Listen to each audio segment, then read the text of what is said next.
alegria imensa estar com vocês nesta manhã de domingo, manhã na qual lembramos sempre a ressurreição de Jesus, que é a ressurreição do amor, da ternura, da poesia da vida, e eu testemunho essa ressurreição na face de vocês, que transborda de amor e de ternura. Eu me alegro por me encontrar com Júnior, com Elô, pastor Wellington, pastora Odja, e poder neste momento, através deste mantra, silenciar a alma, que é mais conhecido agora como mantra de Mari, que a minha alma se silencie juntamente com a alma de vocês, para que nós escutemos o mistério profundo da vida que nos chama ao amor.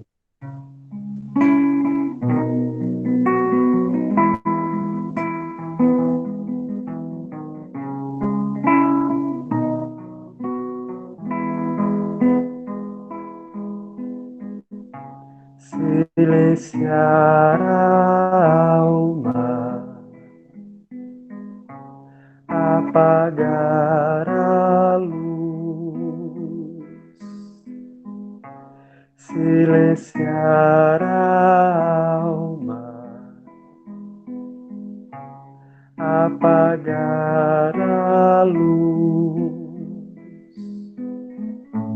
para ver melhor, para escutar o amor que nos chama para amar, silenciar a alma, apagar a luz, silenciar a alma, apagar a luz, para ver melhor,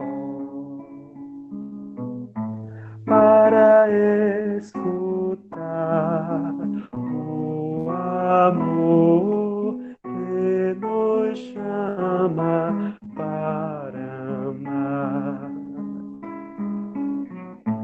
para ver melhor, para escutar o amor que nos chama para amar.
Para ver melhor,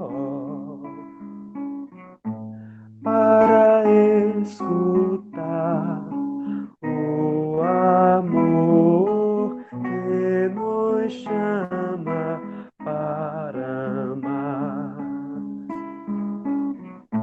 para ver melhor, para escutar o amor que nos chama para amar.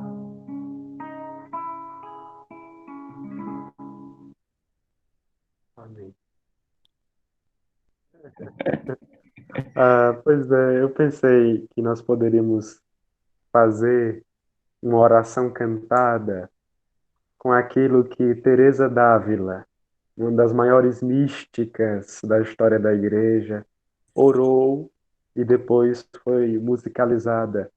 Chama-se Nada Te Perturbe.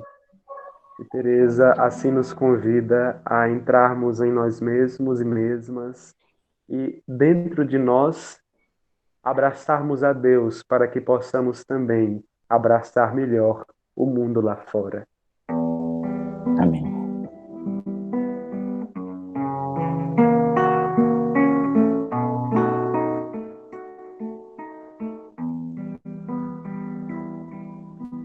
Nada te perturbe, nada te espante, tudo passa, só Deus não muda, a paciência tudo alcança, nada te falta com Deus no coração, só Deus te basta.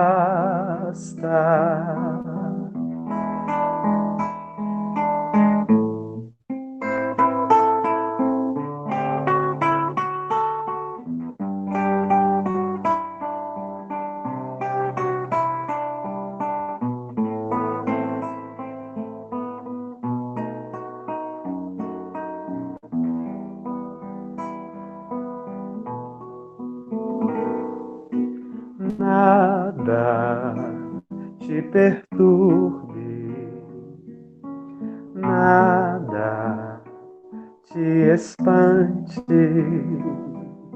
tudo passa, só Deus não muda, a paciência tudo alcança, nada te falta com Deus no coração,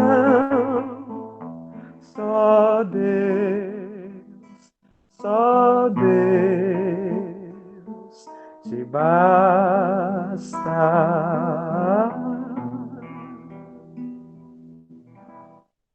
Amém. Amém. A paz do Senhor a todas, a todos.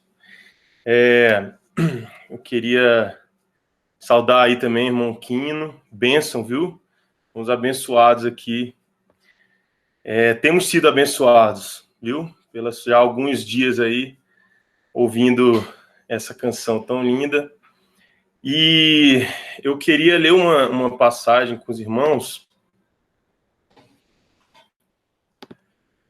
de Filipenses 3, 20 e 21, que diz assim: mas a nossa cidade está nos céus, de onde também esperamos o Salvador, o Senhor Jesus Cristo, que transformará o nosso corpo abatido para ser conforme o seu corpo glorioso, segundo o seu eficaz poder de sujeitar também a si todas as coisas.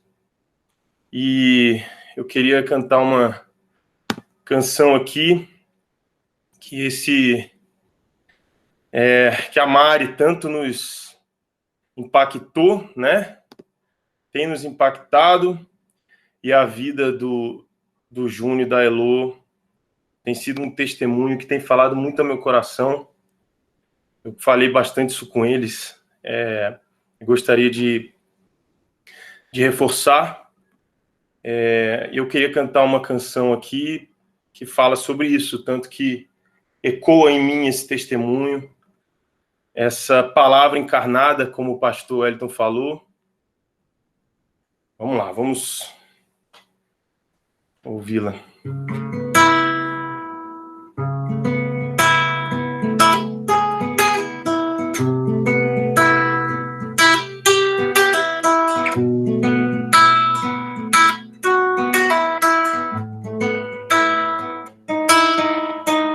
sem lenços, ela veio se despedir de mim.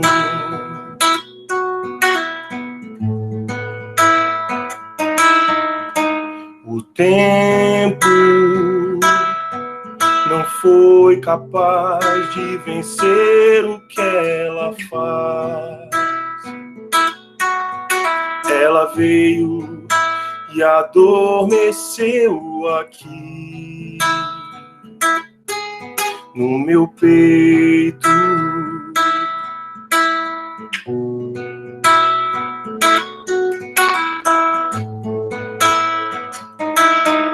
Mas quem sabe se um dia ela me deixará.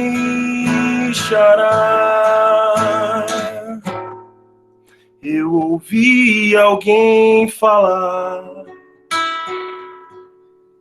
gentilmente tomou o meu lugar. Aquela dor não estava mais aqui. No meu peito encontrei o meu lar. Eu ouvi ele falar, de braços abertos, por mim se entregar. Agora ele está bem aqui no meu peito, e Yeshua é o meu lar.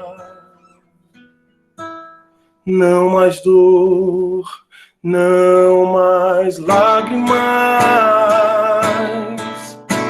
nem pranto, nem clamor.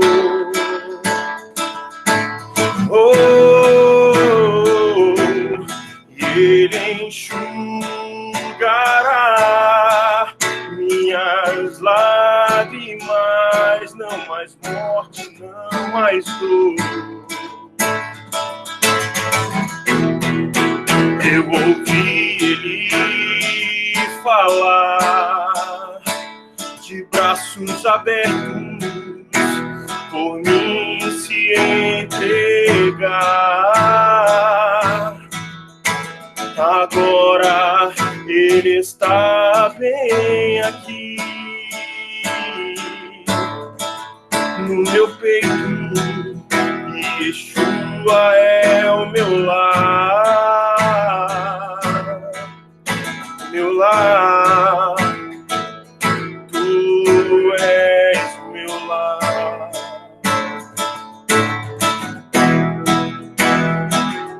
Vida eterna.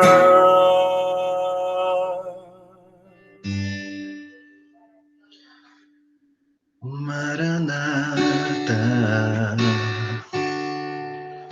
ora vem, Senhor, pra bem perto de mim, e que o tempo nos conserve sempre assim, num vínculo de doce comunhão. Maranata, não apenas para curar minha doença, pois preciso celebrar tua presença, que é tão doce, tão vital ao coração. Deus, quantas vezes eu me sinto em um deserto, nessas horas é tão bom te ter por perto. Consciente sou que sempre estás comigo.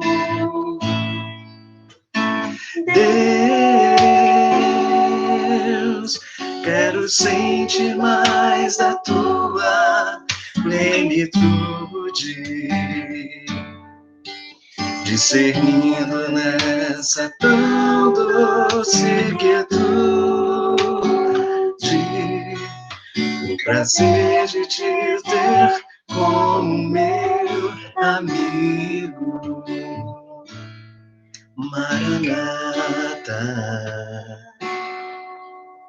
ora vem, Senhor, pra bem perto de mim, e que o tempo nos conserve sempre assim, num vínculo de doce comunhão. Maranata, não apenas pra curar minha doença, pois preciso celebrar tua presença, que é tão doce, tão vital ao coração.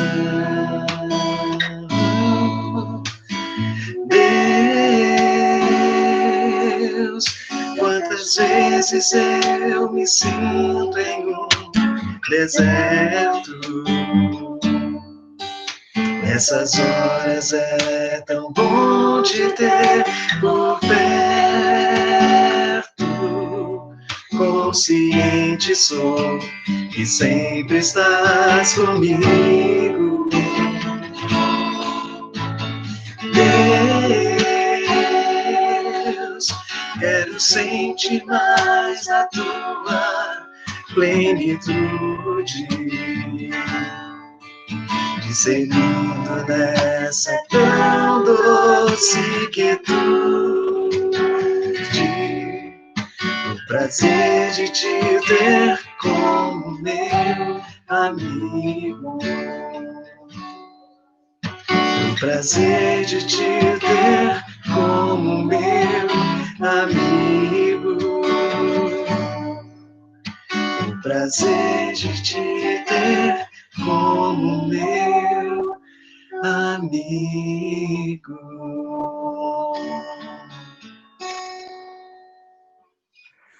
Eu sou convidado pelo meu irmão Júnior e a Heloísa. Não tive a oportunidade de estar com eles esses dias. E meu coração está muito com eles esses dias, minhas orações em relação a esse momento. E eu fiquei feliz porque ele, Júnior, me convidou.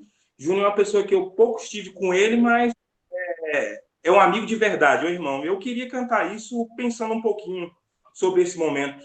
Tá bom? Amém, amém. Vocês conseguem me ouvir bem? Sim, perfeitamente. Antes eu te conhecia, de ouvir falar. Não sou cantor, mas entenda aí. Mas agora de contigo andar, tu és meu Deus supremo, meu Deus, Senhor e paz. Anelo tua vontade mais e mais. Tu sondas e conheces meu coração, Senhor. Tu sabes quando me assento, me cobres com teu amor. Sendo, pois, teu filho, venho te dar louvor. Que bom é ter você em minha vida. Sei que eu engoli a letra, mas é isso. Uma pequena palavrinha só a respeito disso, porque eu estava meditando sobre isso de manhã, fiquei feliz em ouvir já as canções ministradas aqui. Me perdoa, tá? Eu às vezes falo demais. É só um pouquinho, não vou atrapalhar a liturgia. Justamente sobre isso, a gente geralmente, eu conheço muitas pessoas de ouvir falar, Já vi pessoas me apresentarem, um monte de gente, olha, você precisa conhecer a pessoa X, Y, o fulano, ciclano. E às vezes a gente ouve ou conhece as pessoas por aquilo que alguém nos apresenta, nos fala dela. E quando a gente tem a oportunidade de conhecer as pessoas, nós podemos ter pelo menos duas alternativas. Ou nos decepcionar muito depois de conhecer a pessoa, ou também ficarmos muito felizes de encontrar em uma outra pessoa coisas, virtudes tão boas, né? Eu me lembro muito daquele texto lá em João 4, quando a mulher samaritana tem um encontro com Jesus. E é interessante, dentro daquele encontro, aquele diálogo, aquele bate-papo dela, é que quando ela se encontra com Jesus, eu não vou falar da história dela, ela vai falar sobre Jesus na cidade para as outras pessoas. E o que é interessante, o que acontece lá é o quê? É que quando ela fala para as pessoas creem, ouvem sobre Jesus através dela. E quando eles vêm até Jesus, eles dizem para ela uma coisa interessante. Ó, nós ouvimos o que você falou sobre ele, mas agora nós o conhecemos porque nós estamos aqui ouvindo ele falar. Então é tão bom conhecer pessoas quando elas nos são apresentadas. A gente só não conhece de ouvir falar. E Deus, a oportunidade que nós temos de conhecer a Deus, de vivenciar dessas experiências são boas. Obrigado, para não falar demais.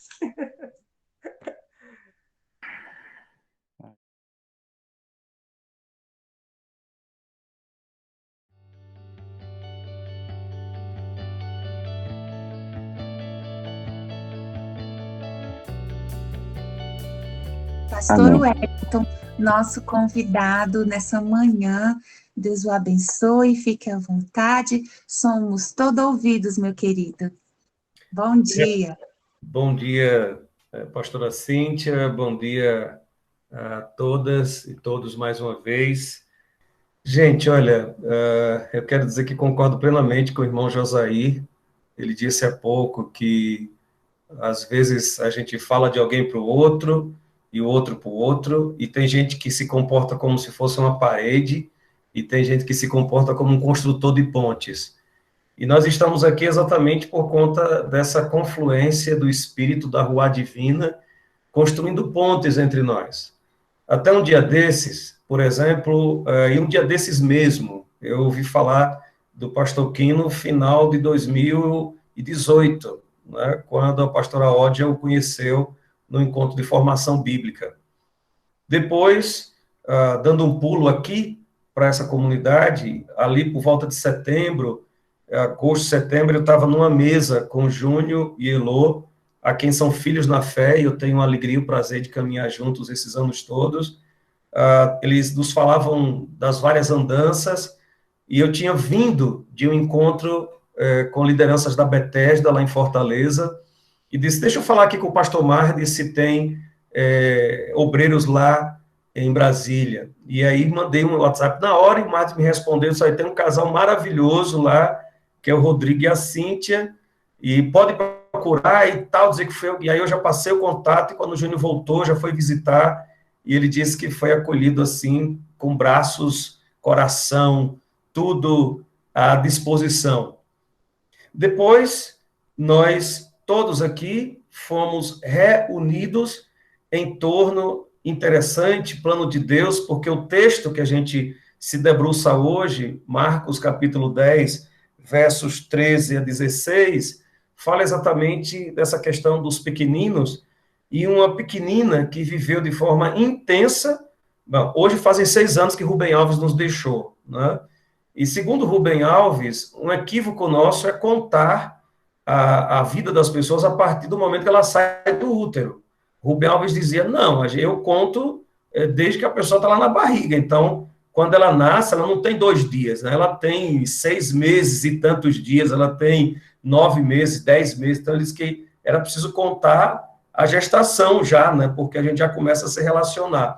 E essa figura que passou por nós, chamada Mariana, que ficou conosco 48 horas, pelo menos a gente pôde ver a sua face, ainda que rapidamente, mas ela é, nesse instante, a causadora, né, a desculpa que a Ruá Divina usou para a gente se encontrar. Ontem, eu fui agraciado com minha companheira de desfrutar da mesa da Cecília e do Rodrigo, Cecília não, da Cíntia, é porque ontem eu chamei ela de Silvia Silvia Cíntia Cecília, é o novo nome, viu, gente?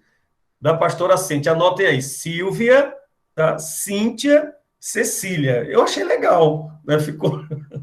Aí você fica escolhendo.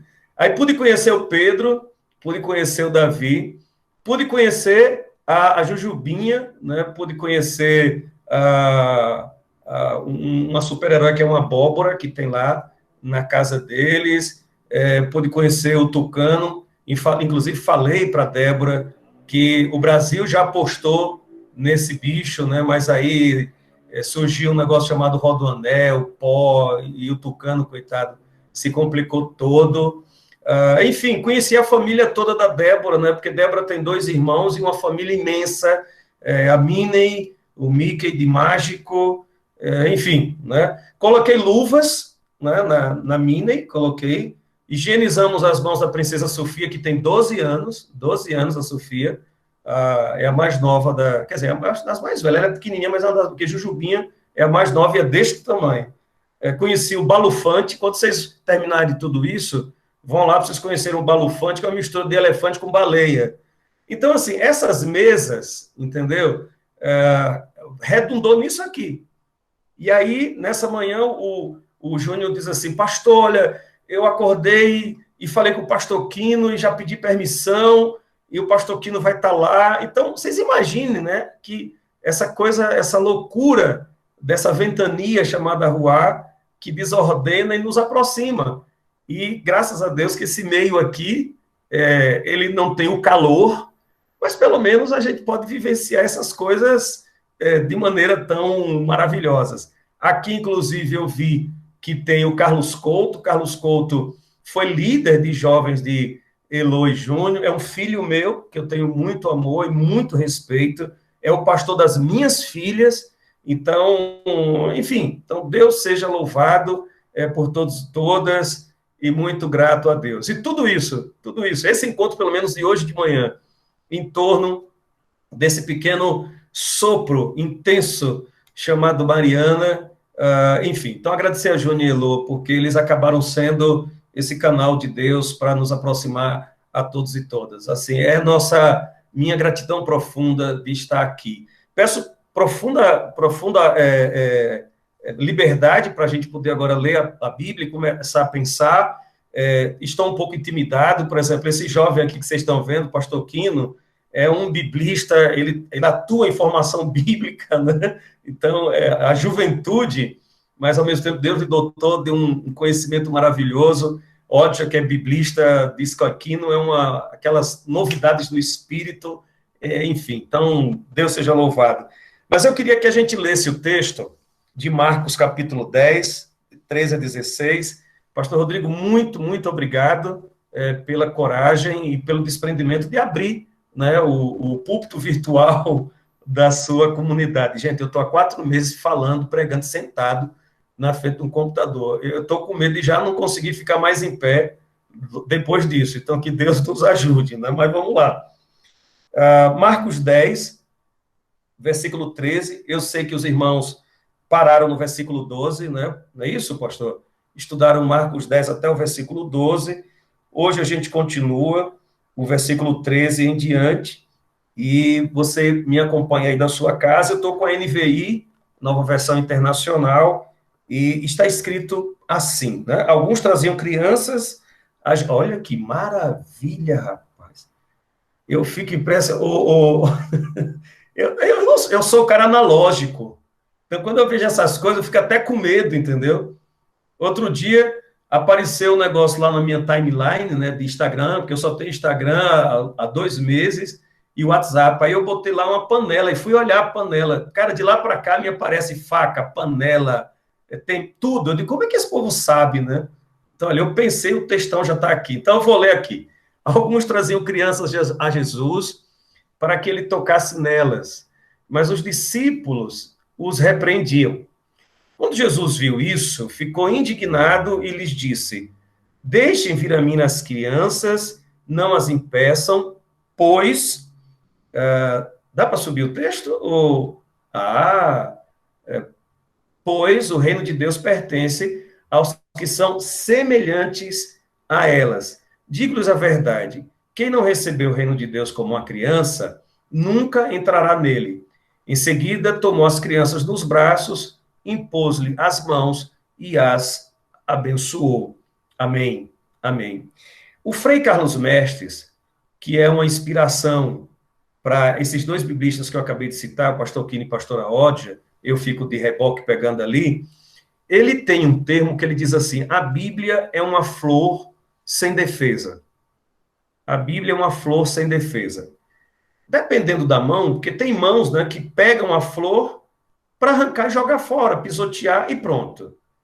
Tem aqueles que pegam a flor para cheirar, para colocar no cabelo, para colocar num vaso. Ontem, lá na casa da pastora Cinta e pastor Rodrigo, tinham 3 vasos de rosas amarelas, rosas vermelhas. Rosas, eu sou apaixonado por rosas.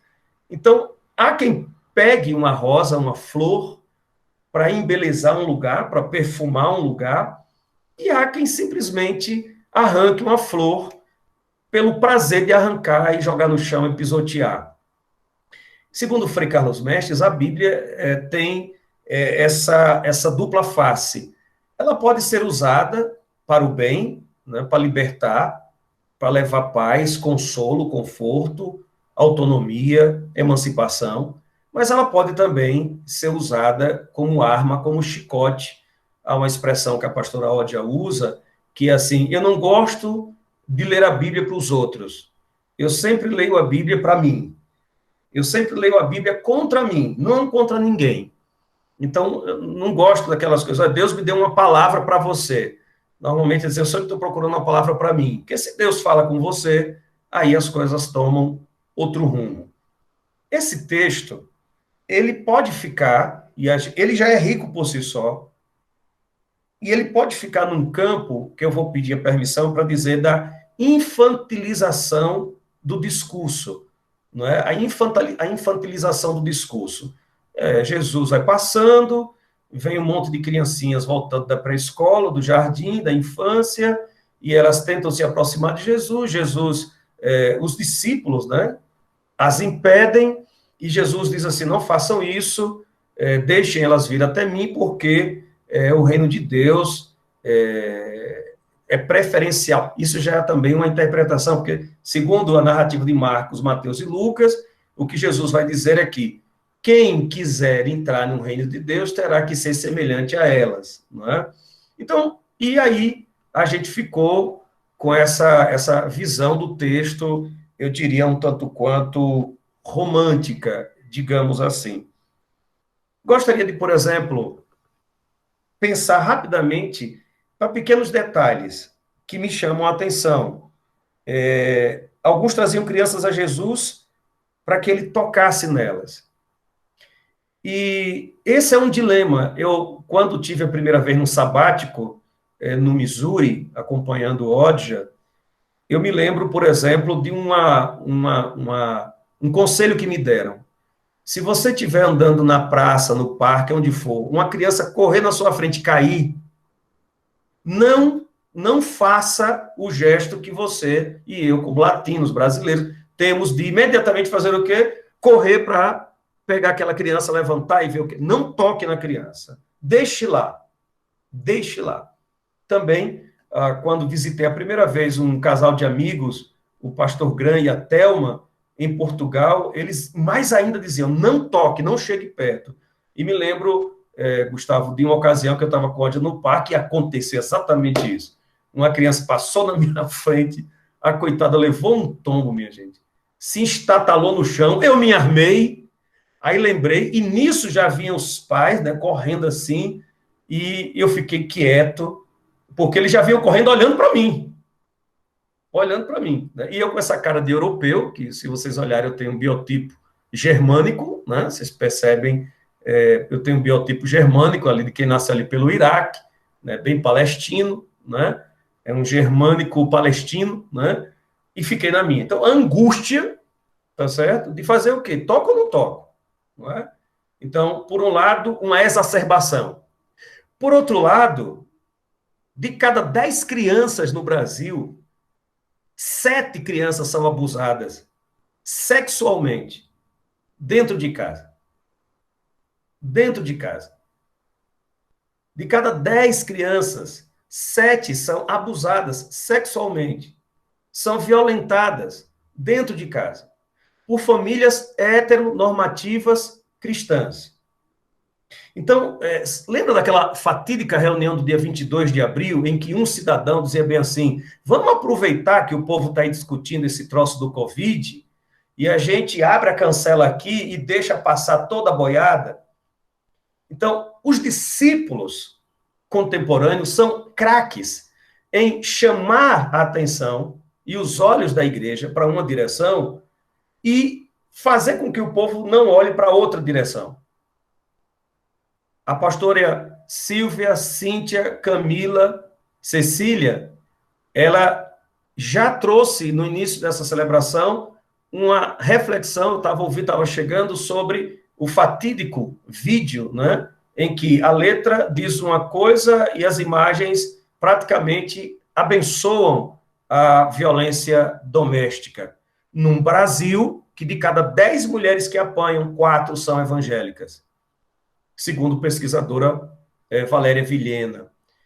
Então, veja que dilema. O texto mostra os pais, o povo, eu gosto da tradução de Lucas, o povo trazia seus pequeninos para que Jesus as tocasse. Nós temos uma ministra, pastora, que no seu testemunho fala que foi abusada sexualmente por 2 pastores, que desfrutavam da liberdade, da intimidade e da confiança dos seus pais. Vocês lembram disso, né? Transitavam dentro da sua casa. E essa criança que, inclusive, tentou suicídio e foi liberta e foi salva graças à intervenção miraculosa da Divina Ruá. Mas quantas crianças ou praticam o suicídio ou morrem por dentro e tornam-se adultos mutilados para o resto da vida, enfim. Então, vejam esse dilema, né? Enquanto Jesus, parece-me, tem a confiança, e criança tem o senso, e aqui já dizer, gente, precisamos, de fato, ficar muito atentos, não paranoicos. Inclusive, ontem, por exemplo, Cecília e Rodrigo abriram a casa deles para que eu pudesse ir lá no quarto, falar com Pedro e com Davi, interagir com a Débora, fizemos chamadas de vídeo, apresentei Débora a um youtuber da minha igreja, Jéssica Leite, que tem um canal bombado de 50 pessoas da igreja, que a gente ajuda lá para a Jéssica, mas eles lhe permitiram isso, sem nem me conhecer. Mas a gente tem que ter, de fato, muito cuidado, porque figuras doentes e que podem estar travestidas de pastor, de missionário, de profetisa, do melhor amigo, do vô, do tio, eles fazem isso numa capacidade demoníaca tão sutil que só quem passou é que carrega as marcas. Então, por que eu começo trazendo isso? Porque são temas que, normalmente, o púlpito não é para tratar disso, né? O púlpito é para a gente falar da esperança. De vez em quando, até hoje eu tenho pessoas na minha igreja assim, pastor, já basta a semana toda, eu venho domingo para a igreja, o senhor ainda quer trazer problema? Sim, meu irmão, mas você não está aqui para dar uma cheirada num pó, ou fumar um beck e sair daqui levitando. Você está aqui exatamente para que o Espírito conforte os seus conflitos, mas lhe balance naquilo que você está confortável demais. Então, a gente tem sempre que viver nessa dualidade quando se aproxima da palavra. Por um lado, ser sacudido e, por outro lado, ser confortado. Quando Jesus viu isso, ficou indignado. Imagine a indignação de Jesus vendo esses outros issos que têm acontecido contemporaneamente e disse, deixe vir as minhas crianças, não as impeçam, pois o reino de Deus pertence aos que são semelhantes a elas. E aí, semelhante em quê? Ontem, eu estive, eu não sei se... Aquilo ali não é um parque, né? 2 avenidas e o miolo com algumas árvores. Estava a Júnior e Elô, e estava o Vitor, a Vilma, e o Vitor está aqui, e a Gabizinha. E quando a gente pensa, a Gabizinha é filha do Vitor e da Vilma, sobrinhos de Elô e Júnior, e quando a gente pensa em ser semelhantes a ela, Josaí, eu fiquei pensando que a Gabi quando chegou naquele lugar, gente, pense num lugar cheio de coisas. Um monte de árvores se abanando, que a coitada das árvores estava tudo se abanando, né? Porque a gente fala de calor do Nordeste, mas o calor de Brasília não é brincadeira, né? Nosso calor, o calor de Brasília só pode ser comparado ao calor do sertão, porque o do litoral é outra história, ele tem praia e tal, então as árvores se abanando, 2 passarinhos se aventuraram a voar naquela hora que eu vi, fiquei lá contando, minha gente, só passaram 2. Os outros estavam tudo intocado, dizendo assim, vou deixar para voar lá para 6, 6:30 da noite, ou voaram 5 horas da manhã, né? Sabe, passarinho inteligente. Aí 2 passarinhos, tá certo? Umas 5 famílias, com um pano no chão, sentado, eu ali olhando os carros, né? Ouvindo, porque é bom estar com quem a gente gosta em qualquer lugar. Aí chega a Gabi. Aí Gabi chega, Carolina, e olha para aquele lugar, e eu fiquei tentando enxergar com os olhos dela, porque ela via tanta coisa bonita. Um graveto se tornava uma vara mágica, né? As flores, então, olha papai, olha mamãe, e eu tentando ver, né? O que é que ela está vendo de tanta coisa assim? Ela estava num parque de diversão, coisa fantástica, assim, que lugar maravilhoso, que lugar espetacular. A diferença de quem tem 2 anos e quem tem 50 anos, né? Eu procurando um banquinho para sentar, porque o joelho já não ajuda, se eu sentar na canga, tem que ser levantado por um guindaste, não pela idade, mas pela safadeza de estar sem exercício, né, como a gente diria, todo engembrado, na minha linguagem lá da minha casa, né? Então, o que é ser semelhante? E aí eu fiquei olhando para a Gabi e me perguntando, eu preciso mesmo de tudo que dizem que eu preciso para viver em paz e para ser feliz? Nós aqui, gente, olha, a Mujica diz, a gente não paga as coisas com dinheiro, a gente paga as coisas com tempo. E eu hoje sou de classe média, né? Claro que ser de classe média em Maceió, segundo estado mais pobre do Brasil, e ser de classe média em Brasília é bem diferente, mas sou de classe média. E quando a gente é de classe média, começam a empurrar na gente um monte de coisa que a gente vivia sem. Deixa eu ver se alguém aqui já passou por isso. Alguém aqui já botou bombril na antena da televisão em casa com a família, que era para pegar um bom sinal. Levanta o dedinho aí para eu ver. Olha que coisa. Aqui é o teste de pobreza, viu, gente? Para ver se você já passou. Ó, a Lorena diz, opa, né? Opa, tá? Bombril. Vamos para o segundo teste.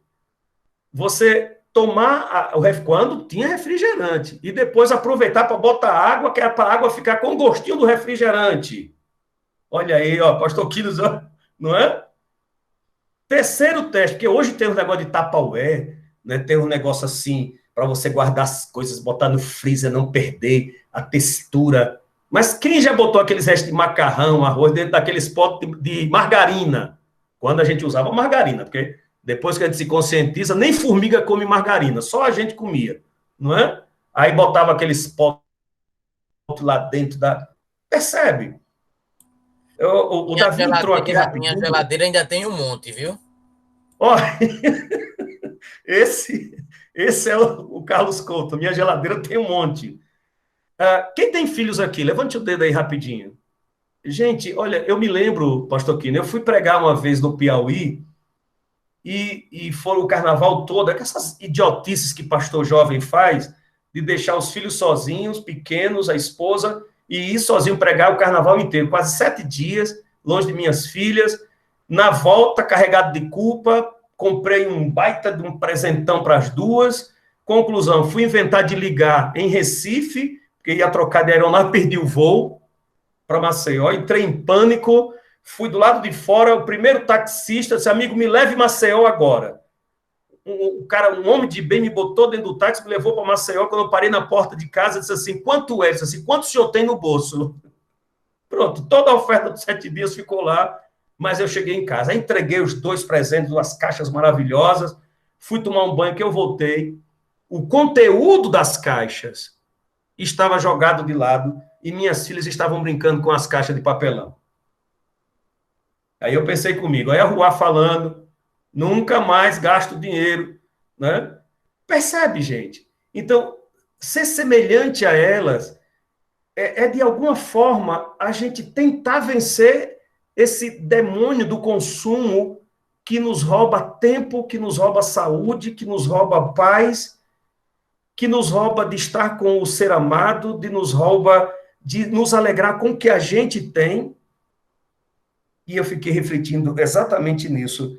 Quem não for semelhante, é semelhante em quê? Talvez semelhante, por exemplo, numa outra coisa que é clássica dessa galerinha, e cadê ele? O Josaí, eu acho que é Josaí. Ele falava disso, e aí eu peguei a questão de ponte e parede. Quantas vezes nós aqui brigamos com os nossos coleguinhas pequenos, e 2 minutos depois já estavam brincando de novo. A bola da criança é de todo mundo, não é? Os brinquedos, ela tem a birra ali, é meu, não quero mais depois. Então, essa loucura toda que nós somos desafiados, digo-lhes a verdade, que não receber o reino como uma criança nunca entrará. Em seguida tomou as crianças nos braços, impôs as mãos e abençoou. Ok. Mas se a gente vai aqui do lado, por exemplo, no capítulo 9, Jesus já tinha, não é isso? Pego uma criança e simbolicamente, eu estou falando do capítulo 9, verso 33, que vocês já passaram por aqui, só para relembrar, chegaram a Cafarnaum, quando ele estava em casa e perguntou o que vocês estão discutindo. Eles guardaram o silêncio, porque no caminho havia discutido sobre quem era o maior, né? Ontem, essa coisa, quando se junta pastores numa mesa, a gente vai conversar sobre algumas coisas feias, né, que não podem ser ditas nos bastidores. Mas vê que isso não é novo, né? Isso não é novo. Os discípulos de Jesus estava falando de quem ia ser o maior, quem ia assumir o ministério tal, né, quem ia ser o guardador da coroa, e etc e tal. E assentando-se Jesus, chama os 12, se alguém ser o primeiro, será o último. 36, toma uma criança, coloca no meio, pega nos braços e diz, quem recebe uma dessas crianças, em meu nome está me recebendo, e quem me recebe não está apenas me recebendo, mas também aquele que me enviou. Tá? E o texto colocado para a gente relembrar. Mas a grande questão é que aqui não é um culto à criança. Todos aqui sabem que, nesse tempo de Jesus, mulheres e crianças não têm valor algum. Jesus pega uma criança e põe no centro como aquela mulher hemorrágica se aproxima, imunda, para os padrões da religião judaica, e Jesus quebra um paradigma e toca na mulher e conversa com a mulher, coisa que um homem judeu, e muito menos um rabi, e muito menos um sacerdote podia fazer. Então, pegar uma criança, tocar numa criança e colocar no centro, é tocar em algo que não tem, inclusive é correr risco de se sujar.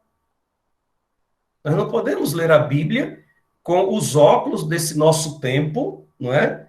Que aí também vai na outra direção, que a gente dá o Danone para o menino diz, não quero. Aí a gente dá o Danone de ameixa, ele também não quer, e a gente fica ali, o que é que você quer, meu filho? Quer um Danone e um PlayStation? Né? Classe média, atenção. Ó, gente, atenção, vocês que ainda não foram pai, cuidado, porque esse povo que está nascendo com um chip altamente evoluído, tá certo? Eles têm fibra óptica em lugar de nervos.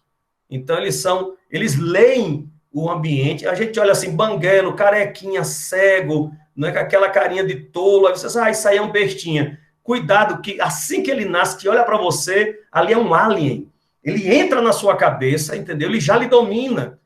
Se você deita, ele chora. Aí você bota no braço, passa. Deita, o bicho vai morrer. É uma dor dos infernos. Aí você bota no braço, passa. Não é? E aí vai crescendo e é PlayStation, meu filho. É não sei o quê. É pão com queijo. Não, olha, é presunto. E por aí vai. Então, essa turma, e a gente vai entrando nessa vibe, daqui a pouco estamos trocando coisas, lembrando, esquecendo, melhor dizendo, que de fato a coisa mais importante que uma criança pode ter somos nós, não é? Estando presentes, dando de nós mesmos. Então, Jesus não está, e nem o escritor bíblico, querendo dizer assim, olha, as crianças, elas têm um lugar. é porque Jesus está pegando o sem poder, o sem floresta. Então, mulheres e crianças são pessoas... Bom, criança nem pessoa era, e nem mulheres eram. Mas eles estão pegando os desempoderados, ele está pegando os que não eram e trazendo para o centro da discussão e dizendo, se vocês querem ocupar algum espaço, sejam semelhantes a elas. Em que sentido? Abram mão do poder. De qualquer tipo de poder. Do poder do marido sobre a esposa, da esposa sobre o marido, do amigo sobre o outro, do pai sobre o filho sobre o pai. Eu quero dizer para vocês, eu tenho 2 filhas, uma de 27 anos e uma de 24 anos. Gente, eu fui expulso de casa porque era crente com 17 anos. Eu cresci com vó, só eu e ela. Tá? Então, eu não sei o que é viver numa casa com 2 mulheres jovens, feministas, tá? Que são filhas de uma feminista. Então, eu tenho uma tríade feminista em casa. É mãe, filha e Ruá. Né? Então, tem Pai, Filho e Espírito Santo. Lá é mãe, filha e Ruá. Tá? E eu dizia ontem para o nosso querido casal que eu tive um cachorrinho, pois até o cachorro se vendia e voltava com elas. Então, eu tive que reaprender. E uma coisa que eu quero abrir o coração para vocês, esse lugar de poder. Quantas vezes eu digo assim, ó, vamos aqui respeitar uma coisa, eu sou o pai, vocês são as filhas, tem um limite, e elas dizem assim, que limite mínimo? A hierarquia, que hierarquia, pai? No reino, a hierarquia é a do serviço. E eu espero que elas nunca tenham acesso a essa gravação. Entende? A hierarquia do serviço. O maior é quem serve mais. E eu estou tendo que reprogramar a minha mente.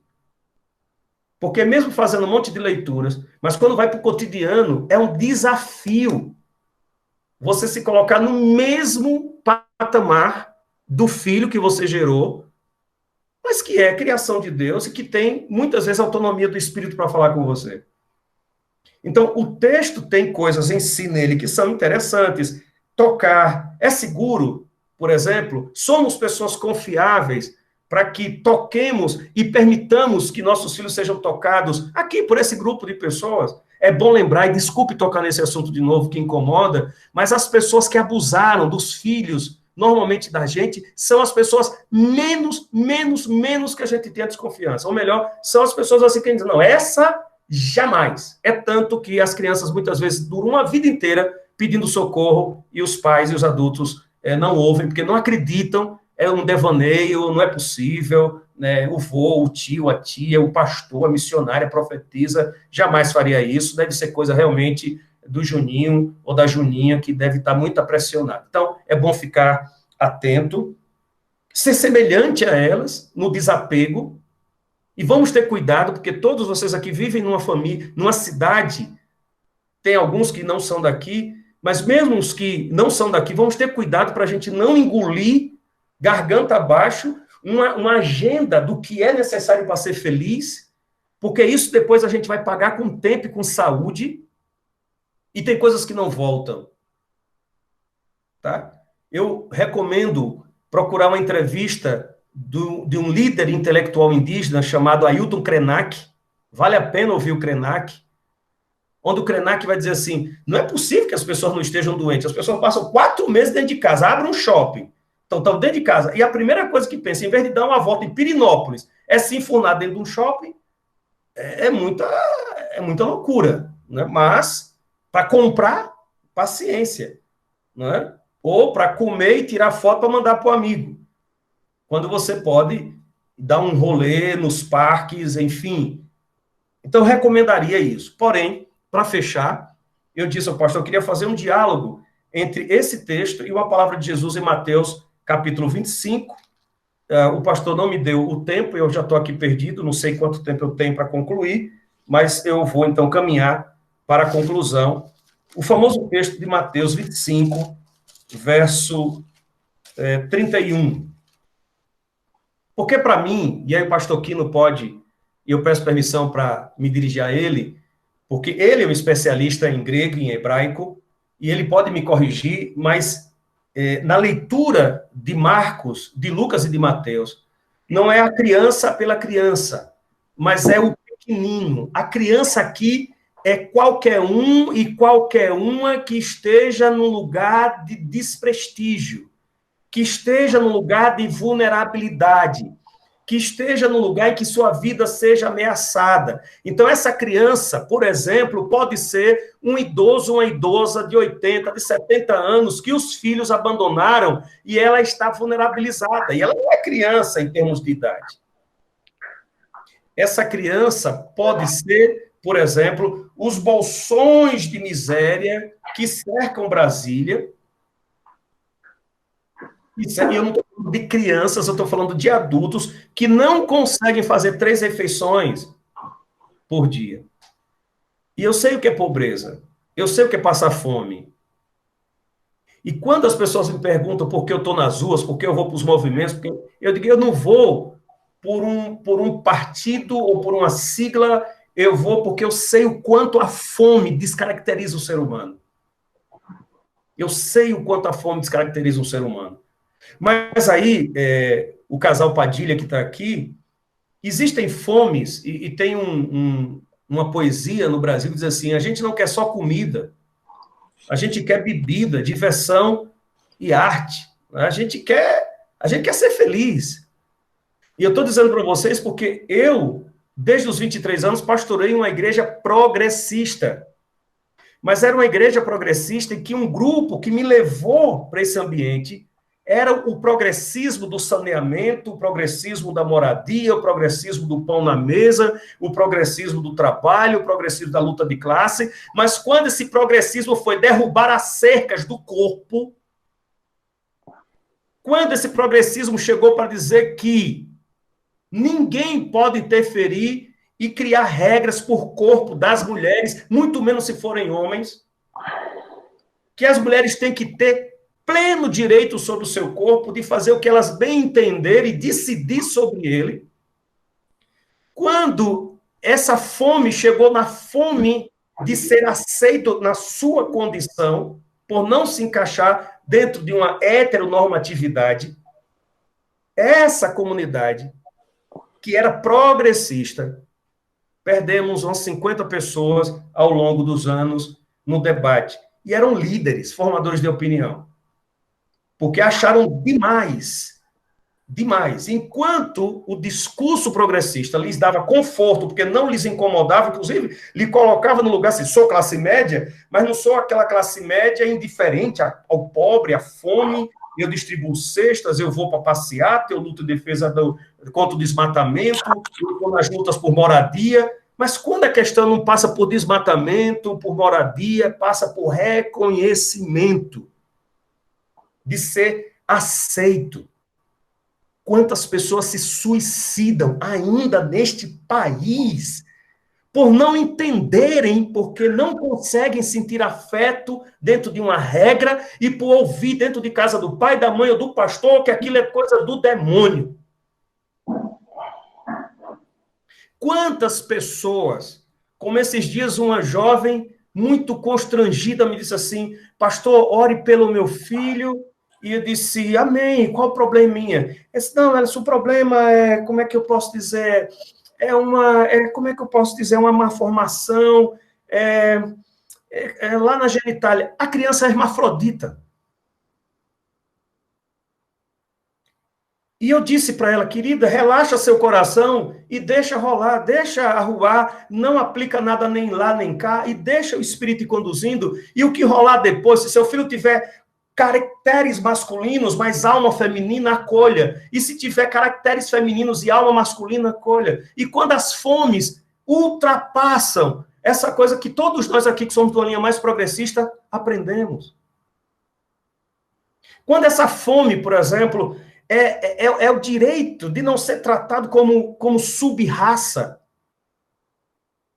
Porque não existe racismo nas nossas igrejas, não é? E a gente precisa denunciar isso. Denunciar isso. Então, a criança que Jesus pega no centro, que o povo, primeiro, aquelas crianças trazidas, tá, pelo povo, vai em Lucas, você vai ver que é povo. Em Marcos, alguns trouxeram. Em Lucas, o povo trouxe. Sim, tinham crianças privilegiadas no tempo de Jesus. Paulo foi uma criança privilegiada. E a igreja é mais paulina que jesuânica. Jesus é um menino pobre. Não tem como arremedar isso. Nazaré tinha 20 casas, no máximo. No máximo.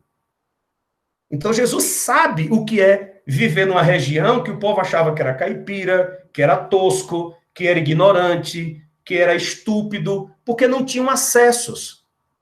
Mas é bom a gente lembrar que Jesus vive na Galiléia, que divisa com outros países, e ele tem uma interlocução, um diálogo com culturas, com religiões diferentes.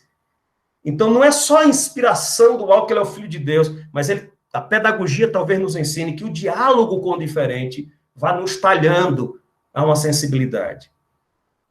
Então, eu, na verdade, chamo para Mateus 25, 31, porque vocês conhecem sobejamente, quando Jesus vai dizendo no versículo... eu gosto muito do versículo 37, porque os discípulos são toscos. Mas os justos são de uma humildade absurda. Ontem, eu e Ódia recebemos um afeto, um carinho na mesa de um casal que não nos conhecem, mas se portaram numa atitude que, para mim, só pode apontar o quê? Quando você tem um coração... é porque os termos tão pastor Quino, tão surrupiados, sabe? Pelo conservadorismo, que até a gente tem medo de usar. Quando você tem um coração justo, não é de perfeição, mas cheio da humildade, você se coloca como o menor, mesmo sendo o maior. Então, veja, os justos responderam: quando lhe vimos com fome? Quando foi isso? Os justos, por mais que façam, eles sempre acham que não estão fazendo nada. Nada. E aí Jesus diz: quando te vimos estrangeiro e necessitado, quando te vimos enfermo, quando te vimos preso, quando? Digo a verdade, vocês fizeram, alguns dos meus menores irmãos, a mim o fizeram. Esses pequeninos aqui são os pequeninos desse texto de Marcos 10. Claro que eu não estou dizendo que a palavra grega para criança, lá em Marcos 10, é a mesma palavra aqui, porque eu não fui olhar isso, eu não sou um biblista, eu sou um pastor, gente. Estrito senso. Tá? Eu não domino. A minha teologia é a teologia vivencial, é a teologia do chão, é a teologia do cotidiano, aquela teologia que você vai dando respostas ao que vai vindo. Mas, obviamente, você tem que ter uma sensibilidade para não estar repetindo padrões e matando gente e tirando o sonho do coração delas. Então, o meu desejo nessa manhã é exatamente deixar essa provocação. Por exemplo, para ir já fechando, e se tiver esse espaço, não sei se tem, de alguma provocação, a possibilidade da gente dialogar com a indagação, a concordância ou discordância, eu fico aberto, mas, por exemplo, se de cada 10 crianças no Brasil, 7 são violentadas sexualmente, eu não vou nem colocar números da questão da segurança alimentar, eu não vou aqui colocar números de violência física, eu estou tocando numa violência específica, violência sexual. Eu não vou colocar aqui números de abandono, eu vou ficar só nesse campo. De quem é a culpa? Num país que dos 220 milhões de brasileiros, estou com números do censo de 2010, 64,60% são católicos, 22,20% são evangélicos e 2% são espíritas. Se você considerar que, em tese, o espiritismo, católicos e evangélicos têm uma mesma raiz, isso dá 88,80%. De cada 10 brasileiros, 8,80%, se a gente arredonda, 9 são cristãos. Eu posso, então, afirmar que o cristianismo brasileiro é um perigo para as crianças do Brasil. Que talvez, para salvar as crianças brasileiras, a gente precise descristianizar esse Brasil. E eu não falo descristianizar esse Brasil para trocar pelo islamismo, para trocar pelo budismo, porque se você mergulhar a fundo nessa questão, você vai encontrar acusações de joões de Deus, até monges budistas, porque são corpos vulneráveis. O desafio, talvez nessa manhã para todos nós, é construir um cristianismo que se converta a Jesus de Nazaré, nas palavras de Hans King. O cristianismo só tem uma saída: se converter a Jesus de Nazaré. Abandonar as catedrais, abandonar o status quo, abandonar as cruzes nas assembleias, nos palácios, nos tribunais, e trocar tudo isso, por um evangelho mais simples, de testemunho comunitário e de serviço. Deixai vir a mim as criancinhas. No final de junho, último domingo de junho, foi o dia do orgulho LGBTQI+. Inclusive, não sei se vocês conhecem a sigla, mas uma dessas letras tem um público extremamente perseguido e que estão dentro de um padrão extremamente interessante. Seriam chamados de santos, porque são pessoas que preferem uma barra de chocolate a sexo. Não tem nenhuma atração por nada. São os assexuados. E que são tão perseguidos e tão torturados quanto. Porque como pode uma pessoa normal não ter necessidade de sexo? Pois os assexuados não têm necessidade de sexo. De maneira que eu trago essa imagem, porque nesse dia eu vi uma charge, pastor Rodrigo, pastora Cíntia, de uma ovelhinha.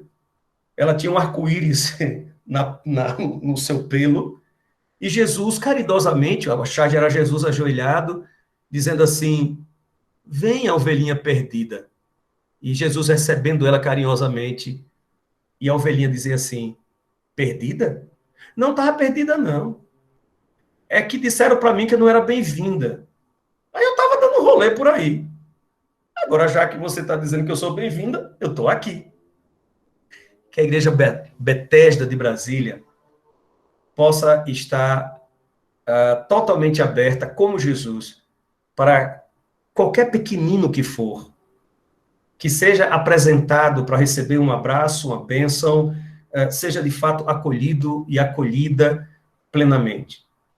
Também lhes provocar a ir em busca dos grotões dessa cidade, porque se tem um lugar gerando pobreza e uma máquina cruel de triturar gente, é esse lugar.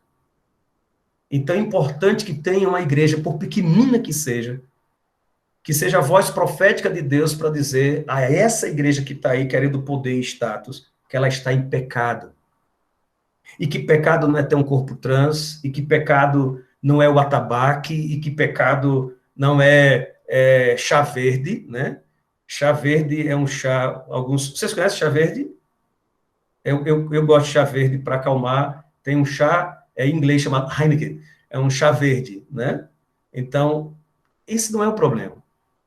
O problema é quando os pequeninos e as pequeninas não encontram acolhimento onde deveriam encontrar. Enfim, que nosso olhar seja o olhar do Nazareno. Volto a repetir, Hans King afirma, no livro A Igreja Católica, ele não está falando da Igreja Católica Apostólica Romana, ele está falando da Igreja Cristã. Só tem uma saída: arrepender-se e se converter a Jesus de Nazaré. Porque isto que está aí é um projeto de poder, é um projeto de cristianização em andamento. Mas eu afirmo, não é o projeto do Nazareno. Não é, em absoluto. Porque se fosse...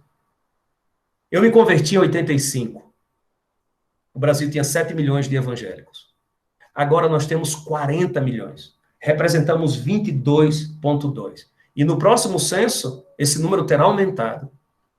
Não diminuiu a corrupção. As mulheres não deixaram de apanhar. A Igreja Presbiteriana do Brasil acabou de decidir ano passado que mulheres não podem ser pastoras, não podem pregar, não podem ensinar a homens. A Igreja dos 2 ministros, inclusive, um da Educação e outro da Justiça. Crianças estão em vulnerabilidade. A fome atravessa nosso país e de cada 10 cidadãos, 8 são cristãos. a culpa não são dos ateus, a culpa não é da universidade que ensina sexo, ou da universidade que ensina sociologia e filosofia. Se tem um culpado, nem o demônio é. A culpa é dessa igreja que se apaixonou pelo poder e se desviou de Jesus. Que todos os pequeninos e pequeninas possam encontrar colo afável em nossas comunidades. Deus nos abençoe. Muito obrigado pela paciência e pela escuta. Estou aqui. Enfim, eu quero cantar uma canção que parece ser muito batida e simples. Eu sempre que canto essa canção, eu gosto de cantar quando está todo mundo junto, que um pode olhar para o outro. Ela não é uma canção que você dirige a Deus, você dirige ao próximo, né? E ela é difícil, porque a gente tem que se analisar e pensar se realmente nós somos uma família. Eu vi na mensagem do pastor Wellington hoje, eu penso que uma família tem uma característica muito legal, que é a diversidade, né? No sentido de que são diferentes os filhos, né? Os pais às vezes se surpreendem com quem eles geraram, e os filhos se surpreendem com os pais que eles têm, e a gente acaba aprendendo a conviver com a diversidade e as ideias, e aprende a ser mais semelhante a Cristo por causa disso, e a querer ser mais semelhante a Cristo. Então, que nessa canção, se tiver alguém por perto, ou não, né, que você entenda que nós recebemos um novo coração do Pai, que nos dá condições de amar de um modo diferente. Não na nossa força, na nossa intelectualidade, mas porque nós recebemos um novo coração em Cristo, para sermos família, amém? Recebi um novo coração do Pai, coração regenerado, coração transformado, coração que é inspirado por Jesus. Como fruto desse novo coração, eu declaro a paz de Cristo, te abençoo, meu irmão. Preciosa é a nossa comunhão. Somos corpo, e assim bem ajustado, totalmente ligados, unidos, vivendo em amor, uma família, sem qualquer falsidade, vivendo a verdade, expressando a glória do Senhor, uma família, vivendo compromisso, o grande amor de Cristo.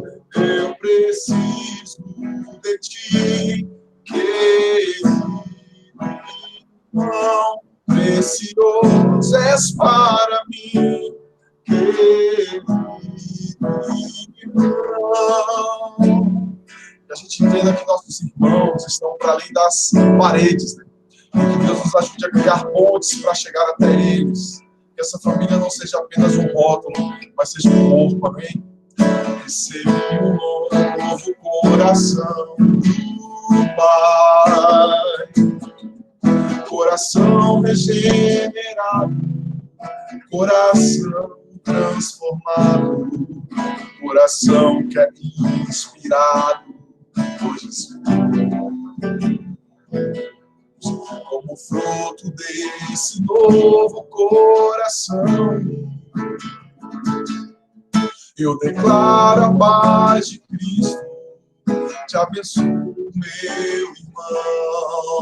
Preciosa é a nossa comunhão, preciosa é, somos corpo, e assim bem ajustado, totalmente ligados, unidos, vivendo em amor, uma família, vivendo compromisso do grande amor de Cristo, expressando a glória do Senhor, uma família, sem qualquer falsidade, vivendo a verdade, eu preciso de ti, querido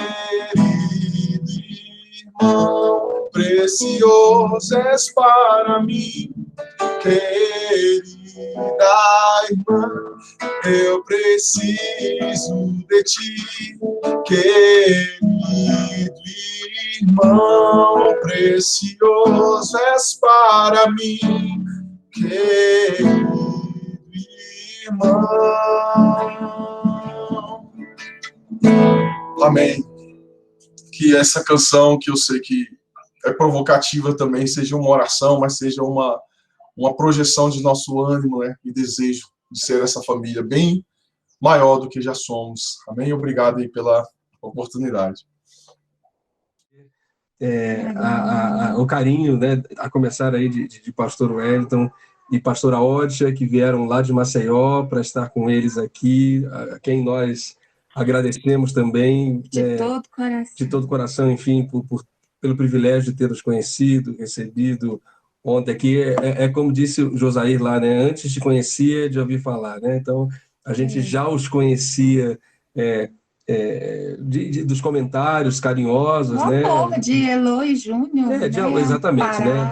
De todo o afeto cuidados por eles há anos. Isso, que Elo e Júnior sempre, né, sempre trataram eles, e a gente teve esse privilégio. E Elo estendeu também o carinho à igreja, a todos aqueles que puderam estar lá no sepultamento, a todas as mensagens de carinho que receberam, de como isso os fortaleceu nesse momento, das orações, do afeto todo transmitido, do amor, né, que o Senhor derramou, enfim, e esse culto também teve essa motivação, né, desse consolo que o Senhor tem nos dado. Ontem, ainda a nossa mesa, ela mesma repetiu, né, falou assim: sim, estamos tristes, mas não estamos desesperados, né? É o Senhor que tem nos consolado, é uma paz assim que excede. A gente comentou isso na quinta-feira. Por muitas vezes eu de longe ali observando, via que era o Júnior e que era a Elo que consolava as pessoas que chegavam naquele local, né? Aleluia. E como todo esse momento foi muito cuidadoso. Então, eles me pediram que, em nome deles, então, agradecesse a todos por isso, a todas as que tiveram seu tempo lá e que pararam seu cotidiano para orar, para interceder, para os amar, né? E que eles se sentiram e se sentem, de fato, amados. Então, era isso, Adriano, que, em nome deles, eu queria dizer.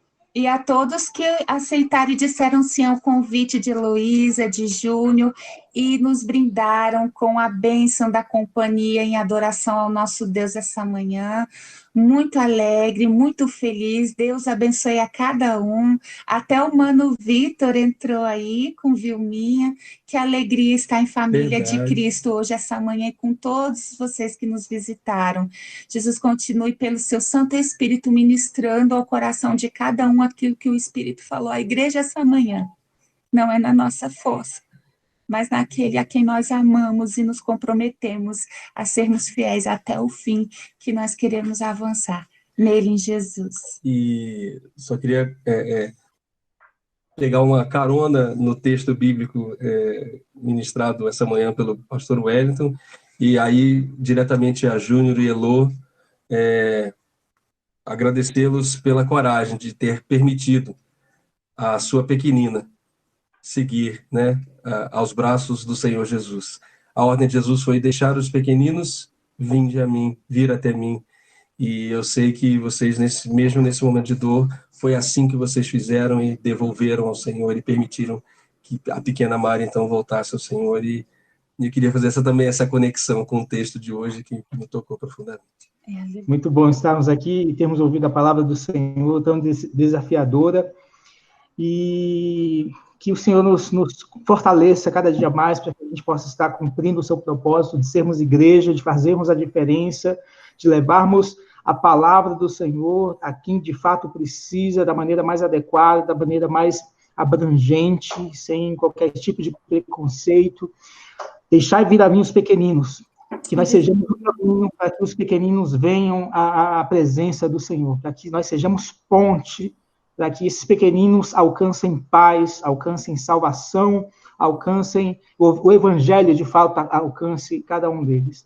Muito obrigado, vamos orar, vamos agradecer ao Senhor por tudo isso. Pai, nós te agradecemos por esse momento tão especial, tão rico na tua presença, onde nós podemos ouvir a tua palavra, ouvir o teu evangelho, ouvir, Senhor amado, o que o Senhor tem para cada um de nós. Muito obrigado, Senhor, porque essas palavras desafiadoras nada mais são do que demonstração do teu amor por cada um de nós, demonstração do teu cuidado por cada um de nós, no seu interesse de nos fazer crescer, no seu interesse de nos fazer, de fato, corpo de Cristo aqui na terra, Pai. Nos habilita, nos fortalece, Senhor amado, abre cada dia mais o nosso coração, o nosso entendimento, Pai, Senhor, para termos uma percepção cada vez maior daquilo que podemos fazer, daquilo que podemos, da forma como podemos agir, Senhor. Muito obrigado por cada um dos que estão conosco nessa manhã, dos nossos visitantes que abrilhantaram esse culto, da tua presença em nosso meio, do teu Espírito Santo nos conduzindo e nos fazendo ter esse momento de tanta paz, de tanta alegria, de uma comunhão santa, Senhor. Muito obrigado, Senhor, por essa semana, uma semana desafiadora, uma semana de crescimento, uma semana de compartilhar, de comunhão, uma semana onde nós podemos crescer como igreja, crescer como corpo de Cristo, Senhor amado. Nós te agradecemos, ó Deus, porque apesar das dificuldades, apesar das lutas, apesar dos desafios, nós entendemos que o Senhor se aproveita de cada dificuldade que essa vida nos apresenta e transforma, Senhor, essas dificuldades em oportunidade de crescimento. E obrigado porque nessa semana a tua igreja pôde crescer na tua presença, Senhor. Muito obrigado, Pai. Leva-nos, mantenha-nos nos nossos lares, no nosso isolamento, Senhor, na tua paz, na tua presença, na tua comunhão, Pai amado, e dá-nos uma semana abençoada, uma semana onde nós possamos ser abençoadores e transformadores da nossa realidade. Se conosco, Pai, em nome de Jesus. Amém.